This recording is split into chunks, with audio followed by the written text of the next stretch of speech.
Tonight, Minority in Parliament calls on the Auditor General to, as a matter of urgency, open an audit into processes leading to the transfer and expenditure of 636 million cedis by the Finance Ministry. Now we are told that these monies were moved from the consolidated fund and now has found itself in the Ghana Infrastructure Fund. How it got there are a lot of questions to be answered. They are threatening to initiate moves to recall Parliament to investigate the matter if the Auditor General fails to heed their demand. Meanwhile, the governing NPP has fired the NDC, accusing them of panicking at the prospect of victory for their party in 2024. Going into 2024, the NPP humbly believes it has made a case for sustained value for money investments across all facets of the health sector. We will suggest to John Mahama that on his thank you tour, he should be bold enough to tell Ghanaians what he would have done to give every citizen access to health. We'll bring you their response to the NDC on the health infrastructure debate.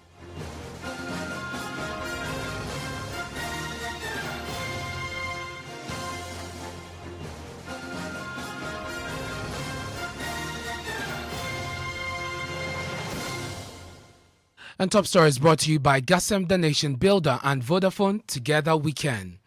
The Minority in Parliament is calling on the Auditor General Johnson Ekuamo-Esiedu to open an audit into processes leading to the supposed transfer of 600 million Ghana cedis to the Bank of Ghana and how 36 million cedis was expended under the Agenda 111 project.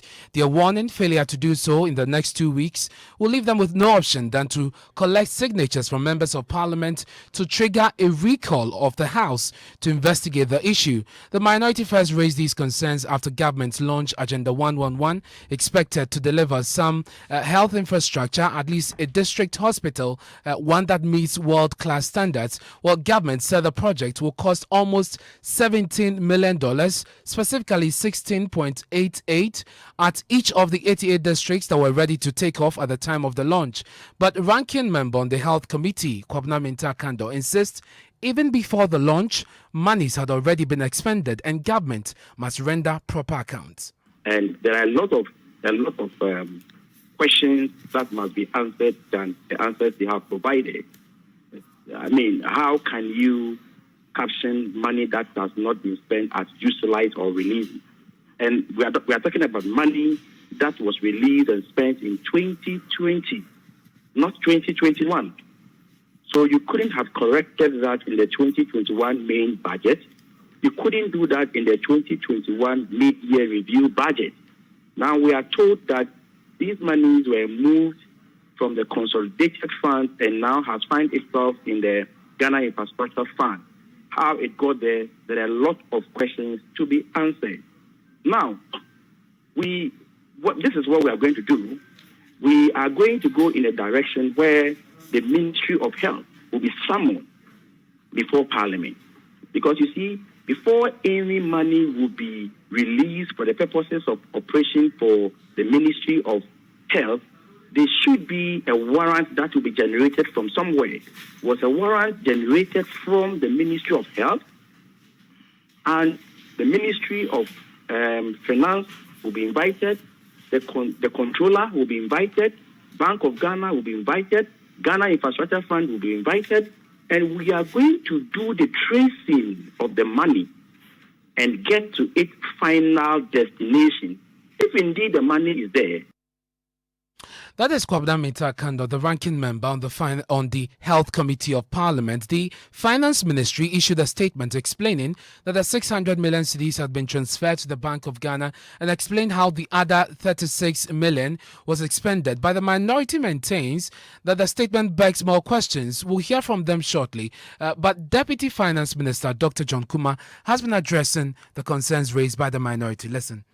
Kwabena Minta-Kando's comment shows its lack of understanding of how the financial processes work in this country. First of all, GIF is not an agency under Ministry of Health. So when he speaks of a warrant emanating from Ministry of Health for funds to be transferred to GIF, it means that he doesn't understand the entire process. So that has got nothing to do with that.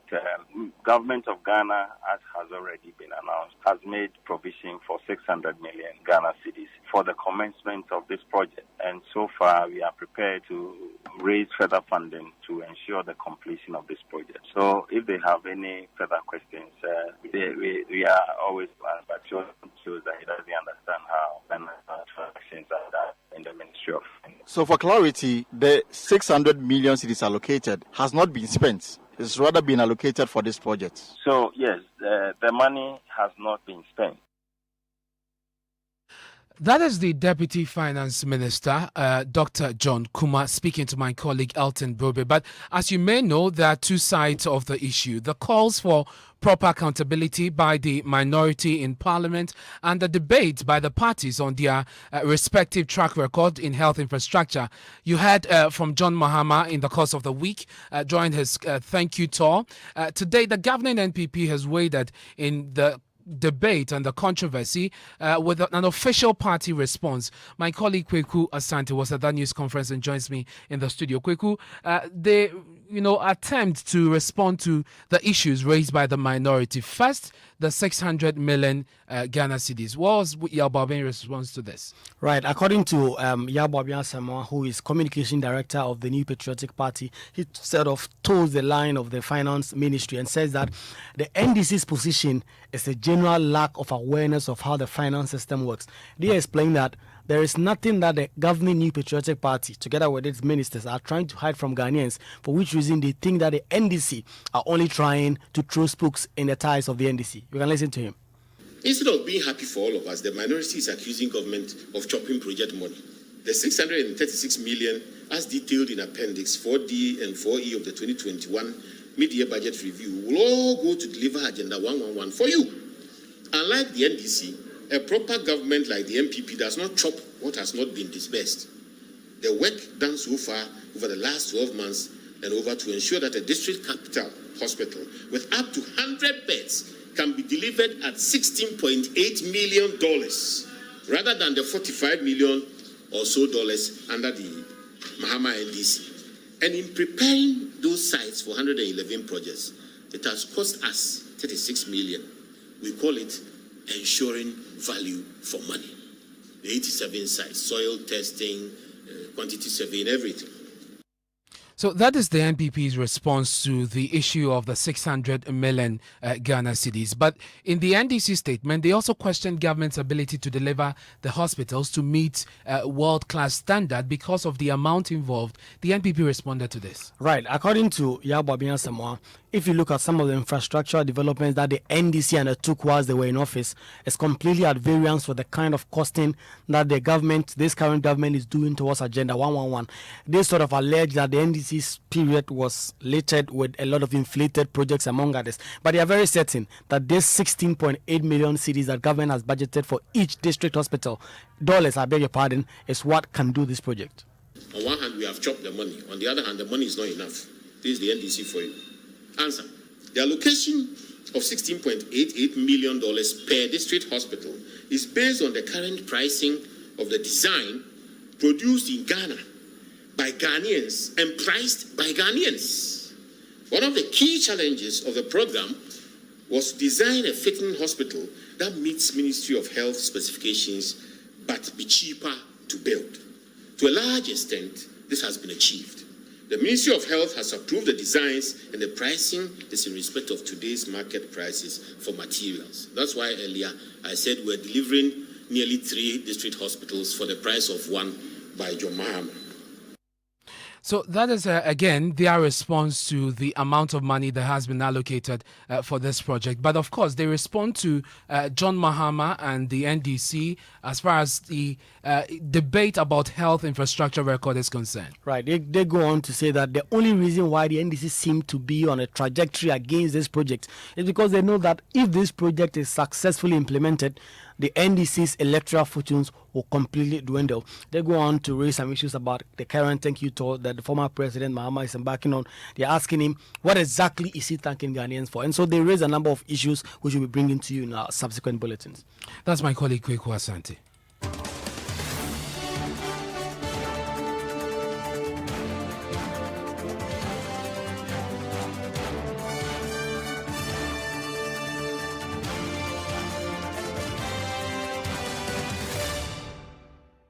Let's go on to the phone lines now and speak to the ranking member on the Health Committee of Parliament, Kwabena Mintah Kando. Thank you very much, sir, for your time here on Top Story. We also have the Deputy Finance Minister, John Kuma, also on the line. Let me start with you, first of all, Mr. Kando. You are saying in the second press release that you issued today, that the first explanation given by the finance minister about the use of the 36 million Ghana cedis is inconsistent with what's in the budget. So what the statement says is pre-contract works and construction and execution of project. Pre-construct works, is it your understanding that designing of the project does not cover this? Hello? Mr. Kando, can you hear me? What doesn't cover what, please? Is it your understanding that pre-contract work does not include the designing of the facility? Why would that be my understanding? I hope you read the first statement in its entirety. And to start with, if a single press statement from the minority will attract as many as 3 to 4 press conferences from the ruling government, it tells you that they are panicking and they have everything to hide. The point is simple. What we are saying is that if you check the mid-year review budget, there's an amount that has been quoted that is said to have been expended in the year 2000. Okay? And when you look at the heading, it falls under releasing and utilizing. We are told that the money is there, it has not been spent. If the money is there and has not been spent, what we are interested in is that we want to follow, the chain of custody, how and where the money was transferred to where. If the money is there, so be it. We are interested in accountability. Because don't forget, if you recall, before and during the groundbreaking ceremony, we were told that the source of funding for this project is the Ghana Investment Fund.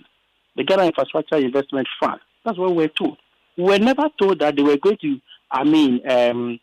lodge money in that fund, whether that money will be for investment or it will be there as and when the implementing agency needs the money, it will be released to that particular implementing agency. That's not what we were told. Do you understand? So there are a lot of questions emanating from the press statement that was issued by the Ministry of Finance. So what we are simply saying is that the Auditor General must get to work, and he must be working with a reputable auditing firm, if you like, an international one, of course.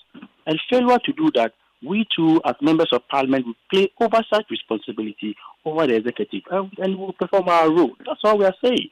We'll get to the issues of the Auditor General shortly, but we have the Deputy Finance Minister on the line with us. Let's put some of the questions that you're raising to him and find out if we may have to proceed with this call on the Auditor General to investigate the matter. Dr. John Kuma, can you help us with some timelines as to when these transfers were done?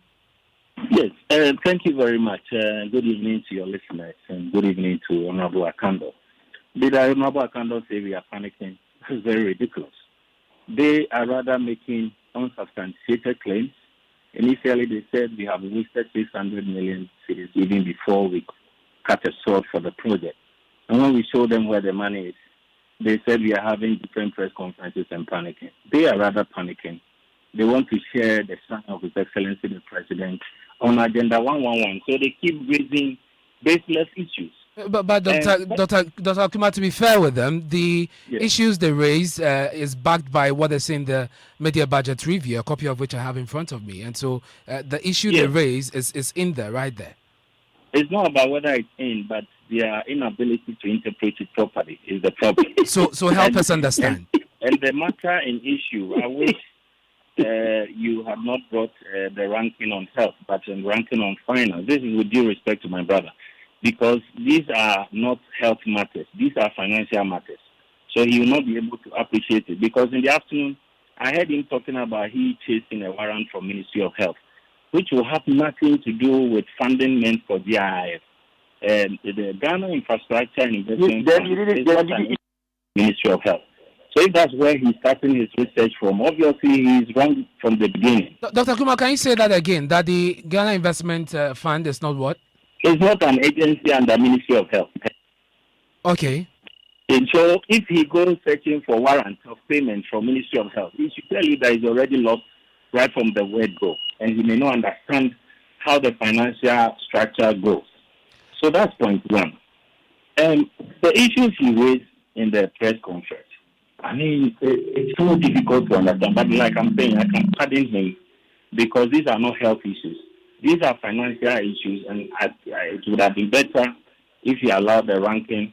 So Dr. Kuma, let's do it this way. He starts, first of all, by raising timelines. When were these monies transferred and expended? 600 and then 36 million. Yes. Yes. If you can clarify that. So the 600 million, His Excellency the President first talked about Agenda 88 in 2020. And that was captured in the 2020 budget.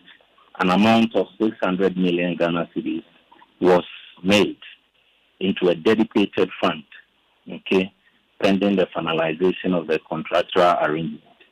This is in 2020. And he asked, why was it not provided again in 2021? If you understand finance, you won't ask that question. Because once allocation has been made, a provision released into a dedicated account, you don't have to repeat it in the next budget. So that is my worry about the kind of questions he's asking. And then he's asking why there's a fund sitting with Bank of Ghana in the name of the Ghana Infrastructure and Investment Fund. All government accounts are held with Bank of Ghana. Maybe he hasn't read the PFM Act. You understand? So if he understands the financial laws and how our financing system works, these are questions as a ranking you will not come to this level to raise because you will be exposed. And all that government is saying is, we have made these releases to the infrastructure health account with the Ghana Infrastructure Fund. If out it, all you need to do is to check with the Controller and Accountant General or the GII, and then you have an answer. But for you to go this route of asking questions that has no basis in finance and trying to make it look like a propaganda, I think it rather exposes them, and they are the rather people who are panicking. So I can tell you, if it's evidence they want, that's where is the 600 million. I can speak to them that by close of day tomorrow, we can bring records from the Controller and Accountant General for them to see we can publish it.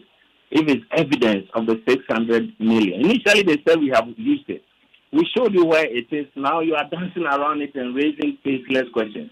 So all I think we should be looking at is how do we settle this issue? Is the money there? Which government is saying yes, is there? So we can provide the evidence. I thought they would rather contact Controller and Accountant General or GIIF or Bank of Ghana for the confirmation whether this money is sitting there. And government made the announcement of the shortcutting by referencing this amount of $100 million, which is the same as the 600 million cedis we are talking about. So I don't see where the contradiction or the ambiguity is. It's just that they want to be heard on this Agenda 111 and looking at the impact that this health infrastructure provision will make on the economy in the country. They think they have to raise unnecessary eyebrows and also create an impression as if something is going wrong. I can tell you there's nothing wrong. Dr. Kuma, you referred to the ranking member on the Finance Committee, and this is what he has written. I just want to put that to you, and then I'll take some reaction from the ranking on health. Okay. Dr. Atufosin says, according to the Appendix 4D of the 2021 Media Review, the Akufo-Addo government already spent 600 million in the year 2020 on Agenda 111, even before the cut sought for the commencement. Can someone tell us what the 600 million was used for? And this is a question that I believe that the ranking understands. And so, I mean, if he really asks that question, then maybe he's asking in mischief or he just wants to play propaganda. Because Honorable Atufosin, Dr. Atufosin, my respected senior colleague, knows that once Ministry of Finance releases funds into the single treasury account of government, in the name of the Ghana Health Infrastructure Fund, it will be captured in our budget as a relief. It doesn't mean it's suspended. And so when you ask a question and we show where the money is, you don't go asking further questions like the one the ranking on health is asking. Okay? So for me, there is nothing wrong with this transaction. And if they don't believe government that the 600 million has been released into the health infrastructure account for GII, all they need to do is to check with the controller and Assistant General, or even the Bank of Ghana or GII, and they will have the answer. But you say you are ready. But you say you are ready to provide us with further details on. Yes, in fact, I'm able to publish the evidence for you if that will settle the matter. Very well. So when can we expect that? Tomorrow. By close of day tomorrow. Yes. Very well. Hold the line for me, sir. Kwabena Mita-Kando is still with us on the line. Well, we seem to have lost him on the line briefly. But Dr. John Kuma, the other question the minority raised is with, and again, this is the ranking on the Finance Committee. He says, your statement talks about, there's an aspect of the statement that talks about design. Your statement talks about pre-contract works and does not necessarily refer to the design which the media budget review refers to. Is there any contradiction there? That's what I'm glad it. It's not even technical. You see, when somebody says pre-contractual, it's the same as designing, the quantity surveying, the architectural drawings, and all those things. So how is that contradictory to what government has put out? So we said that the Agenda 111 is in two phases. The pre-contract execution phase, which refers to when you start building, like the soil cutting, the clearing, and start excavation and all that. That is the building, the construction execution. But before you get to that stage, you need to engage a lot of technical people. The site location, getting your site plan, drawing by architects on the kind of district hospital you really want to put up, what facilities are the minimum standards of a district hospital. All these things have to come in. When they are done, you now have to consult with quantity surveyors. They will have to come and do the pricing. And after we have even done the pricing, quoting nearly $17 million, the same entities who are complaining about 600 million are saying the money is not enough. But we have quantity surveyors who have priced the property, the infrastructure, and they have costed it at this figure. And so we are able to build at that price. Okay? So all these things constitute the pre-execution contract. And it's different from going to the field and build. And so when we say that we have 1036 million at the pre-execution contract, that is what we mean. The technical consultants, the architects, quantity surveyors, all kinds of trips you need to make to all the 110 sites, consulting with the various assemblies to put the program in perspective. Okay. This is what government is referring to. And we're still working the lines to get back the ranking member on health, Kwabena Mita-Kando. But just a final one. Have you paid anything for mobilization for the contractors? So we have two different contractors here. Okay. The pre-execution contractors have been paid. But the actual builders, they are yet to submit their mobilization bonds to receive payment. But the funds for those payments is available. And so as soon as they are able to meet the conditions, I'm sure they'll be paid so that they can start work. Dr. Kuma, I'm grateful for your time here on Top I'm Story. also very That's the grateful. Deputy Thank Finance Minister, Dr. John Kuma, there, providing some clarity and answers to the questions raised by the minority, who are calling on the Auditor General to begin investigations into how the 36 million and the other 600 million Ghana cedis have been spent or transferred, and provide receipt of that. We had earlier on the line the ranking member on health, Kwabena Mita-Kando, but we lost him over there. We're still working the phone lines. Once we get get him. We'll bring their reaction to these explanations to find out if they will still proceed with their calls for an audit, and subsequently, if the Auditor General fails, recall Parliament to investigate the matters. This is Top Story, brought to you by Bond Saving. Top Story brought to you by Gasem, the Nation Builder, and Vodafone. Together we can. My name is Ernest Manu. Ghana Connect with Benjamin Katmo comes up shortly. Stay with us.